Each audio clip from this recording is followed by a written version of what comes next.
Hi hello ವೀಕ್ಷಕರೇ, welcome back to my YouTube channel. ಹೇಗಿದ್ದೀರಾ ಎಲ್ಲರೂ? ಐ ಹೋಪ್ ಎಲ್ಲರೂ ಕೂಡ ಚೆನ್ನಾಗಿದ್ದೀರಾ ಅಂತ ಅಂದ್ಕೊಂಡು ಇವತ್ತಿನ ಈ ಒಂದು ವಿಡಿಯೋನ ಶುರು ಮಾಡ್ತಾ ಇದ್ದೀನಿ. ಇವತ್ತಿನ ವಿಡಿಯೋ ತಮಗೇನಾದ್ರು ಸ್ವಲ್ಪ ಆದರೂ ಯೂಸ್ಫುಲ್ ಅಂತ ಅನಿಸಿದ್ರೆ ಪ್ಲೀಸ್ ಮಿಸ್ ಮಾಡದೆ ವಿಡಿಯೋಗೆ ಲೈಕ್ ಮಾಡಿ, ಶೇರ್ ಮಾಡಿ, ಕಮೆಂಟ್ ಮಾಡಿ. ಹಾಗೆ ತಪ್ಪದೆ ನಮ್ಮ ಯೂಟ್ಯೂಬ್ ಚಾನಲ್ನ ಸಬ್ಸ್ಕ್ರೈಬ್ ಮಾಡಿಕೊಂಡು ಸಪೋರ್ಟ್ ಮಾಡಿ.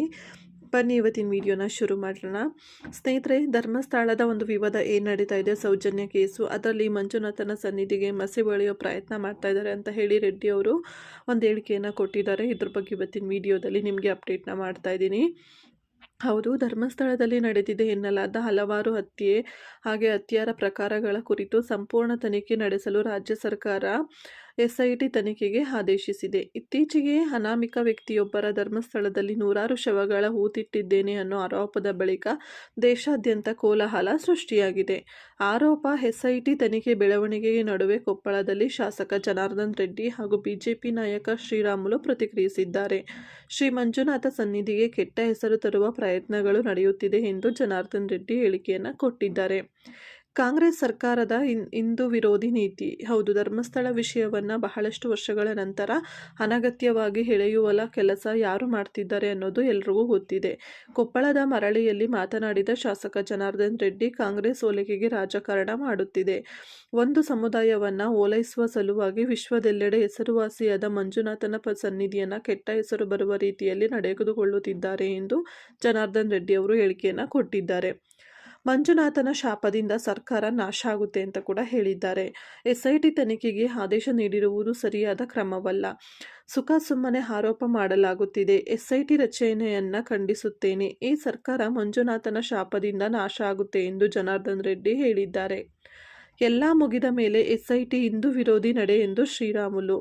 ಧರ್ಮಸ್ಥಳ ವಿವಾದಕ್ಕೆ SIT ತನಿಖೆ ವಿಚಾರ ಕುರಿತು ಪ್ರತಿಕ್ರಿಯಿಸಿದ ಬಿಜೆಪಿ ನಾಯಕ ಶ್ರೀರಾಮುಲು, ಇದು ಒಂದು ರೀತಿ ಸೇಡಿನ ರಾಜಕಾರಣ. ಈ ಬಗ್ಗೆ ಚರ್ಚೆ ಮಾಡಲು ಹೋಗುವುದಿಲ್ಲ.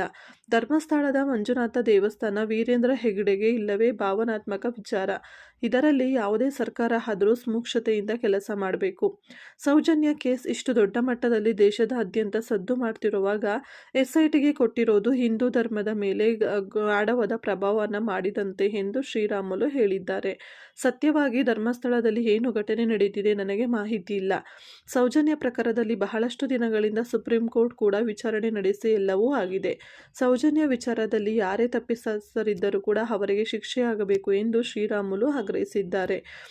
ಸದ್ಯದ ಒಂದು ಬೆಳವಣಿಗೆಯನ್ನು ನೋಡ್ತಾ ಇದ್ರೆ ಧರ್ಮಸ್ಥಳದ ಪ್ರಕರಣ ಎಲ್ಲಿ ಹೋಗಿ ನಿಲ್ಲುತ್ತೆ ಅಂತ ಕೂಡ ನಮಗೂ ಐಡಿಯಾ ಇಲ್ಲ.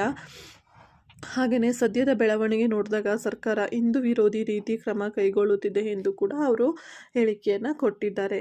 ಸೊ ಈ ಸೌಜನ್ಯ ಕೇಸು ಹಾಗೆ ಧರ್ಮಸ್ಥಳದ ಒಂದು ವಾದ ವಿವಾದಗಳು ಎಲ್ಲೆಡೆ ತುಂಬಾ ನಡೀತಾ ಇದೆ ವೀಕ್ಷಕರೇ.